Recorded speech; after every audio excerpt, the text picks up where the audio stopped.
Today I'm going to talk about why we need to stop expecting people to be who they are not. Our self-care journey is really best experienced when we try to center ourselves around peace. Peace within ourselves, peace within our environments, just peace. And what happens to a lot of us, myself first on the line included, hey, welcome to the Bajo channel. Welcome to another video. Thank you so much for tuning in. This is an exciting episode because it's something I always talk about, and I am happy to bring it to you. I think I talk about it often, but probably in different forms. But it's so necessary to know and understand as it pertains to your self-care journey. Today I'm going to talk about why we need to stop expecting people to be who they are not. Our self-care journey is really best experienced when we try to center ourselves around peace. Peace within ourselves, peace within our environments, just peace.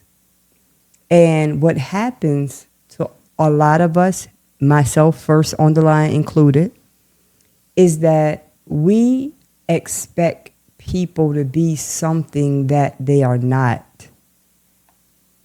And I will expound.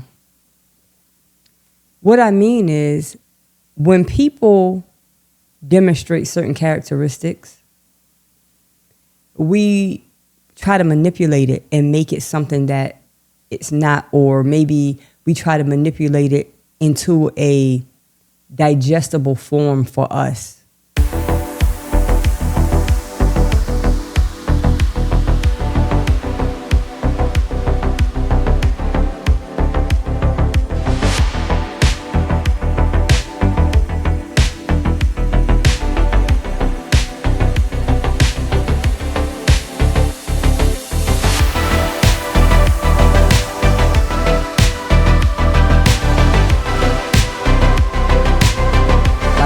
Whatever it is they're doing, whatever type of behavior they're exhibiting, is too much for us. Either we can't take it mentally, psychologically, emotionally, physically, whatever it is, it's just too much. So we try to change the form. And we do that by either arguing with them. We do countless number of things to try to switch someone else. And it doesn't work. And in fact, and more importantly, it sabotages your self-care journey. It sabotages your own peace. So today I just want to go over a couple of reasons, and you may already know it, but I'm here to reiterate it for you. A few reasons why you should stop expecting someone to be who they are not. Stop expecting someone to be who they are not. That's not them. And it'll never be them. It'll only be them if they choose. You can't choose for them. So I got a few things I want to go into about that. Number one, it's going to delay your own peace.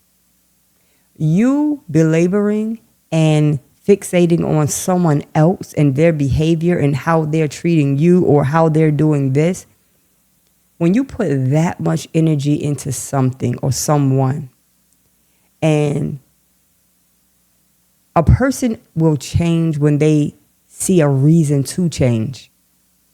Often, a lot of times, people don't change until they feel an adverse effect from what they're doing. But when you constantly fixate on someone changing, it could be anybody, your children. And listen, we love our children. I am a mother. We love our children. We love our spouses. We love our families. And we belabor, we just get our heads stuck on changing this person. And I don't even know how to say it, but a person can only change when they're ready to change. And when you fixate on it, you disturb and you disrupt your peace to no end. You're withering away quickly while that person is stuck in whatever it is that they're doing. Honestly, might seem harsh and brutal, but it is the God honest truth. Another reason why you should stop expecting people to be something different than they are is because it sets you up for disappointment.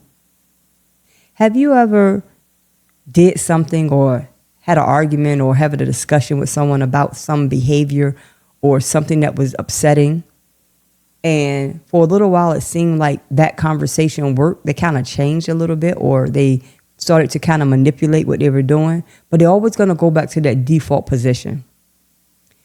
I've learned and I've come to accept that I want people to present themselves to me in their default position, because otherwise you're setting me up for something that's not really sustainable. I don't want to make a person be something that's comfortable for me to digest, because it's only going to ultimately hurt me, because you're always going back to the default position. Always. Everything that you've tried to do, everything, all of this buttering up and trying to speak differently and move differently is nice and it's cool and the efforts are cool. It's noticed, it's noted, but it's not sustainable. And it's ultimately going to go back to where they are fundamentally. Another reason why you shouldn't do that to anybody is because you deny them the right to be who they are. You don't like who they are, but they might like who they are. They may not see a reason to change. Yeah? As hard as that might be to accept and to digest, it's the truth. They may love who they are. Who are you to change someone because you can't accept who they are? That's not right. You don't want no one coming to manipulate you and try to change who you are. When you're ready to change, it doesn't take much for a person to convince you. Like if I'm having a problem, a pain point in my life, and I'm having a problem, right? If a person have a conversation with me or they mention certain things, whatever, a person can be so ready to change, you don't even have to speak to them directly. You can infer certain things that they'll pick it up because they're ready for the change anyway. But when you're trying to belabor somebody, you cause them not to be who they are. Now they have to walk on eggshells around you because you don't accept or approve of who they are, and that really hurts. That hurts them, that damages them. The best change is the change that a person makes from within. Another reason why you should stop trying to change a person from being who they are or expecting something from someone who's not going to give it to you is that it's a valuable waste of time and energy. I always say on this channel that time, energy, peace, they are commodities that are invaluable. I cannot place a value on them. When you waste your time and you waste your energy on people, places, things, whatever it is that refuses to change, you burning yourself out. And guess what? When it's time for you to do what you need to do, you don't have the concentration, you do not have the focus. If your body go through some type of a crisis and you might need that energy to heal your own body, you don't even have it because you wasted that energy on someone who don't care. They do not care. That's major. You're wasting time and energy. You don't realize how precious energy is until you don't have it anymore for what you need it for. When you need energy to heal and you no longer have it, or when you need energy for a project that's really near and dear to you, you don't have it, then you understand how precious energy is. Time, you don't realize how precious time is until you really start to get older and you realize, hey, I'm not going to be here forever. You get to a certain age and that reality smacks you in the face like, hey, I ain't going to be here forever. And then you realize all the time that you wasted and you start to collect, you start to gather back that energy and that time in the sense that you're not going to waste it anywhere else. I've wasted it here, there, and there, but today is a new day.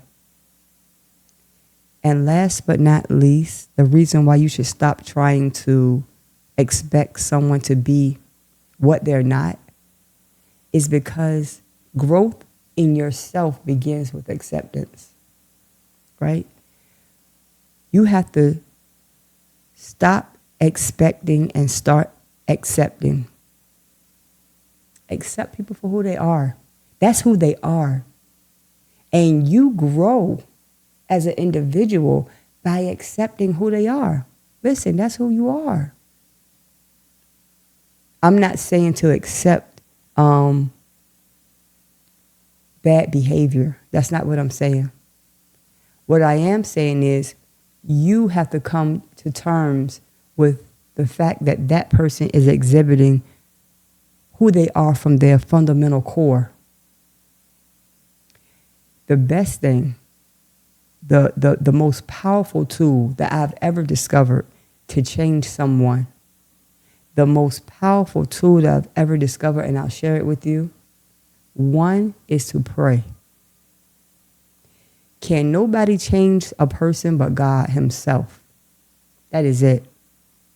And another thing you do when you're trying to change or you want somebody else to see the change, you be the change that you want that person to be. Example, model what you want that person to be. Just do it yourself.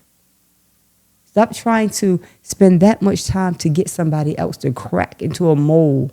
Even though the mold that you're building or you have for them, it may be good for them. It may be productive, but it's not your mold to build.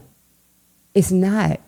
That is a hard truism that smacks a lot of us in the face, punches us in the face, in the gut, takes our breath away even.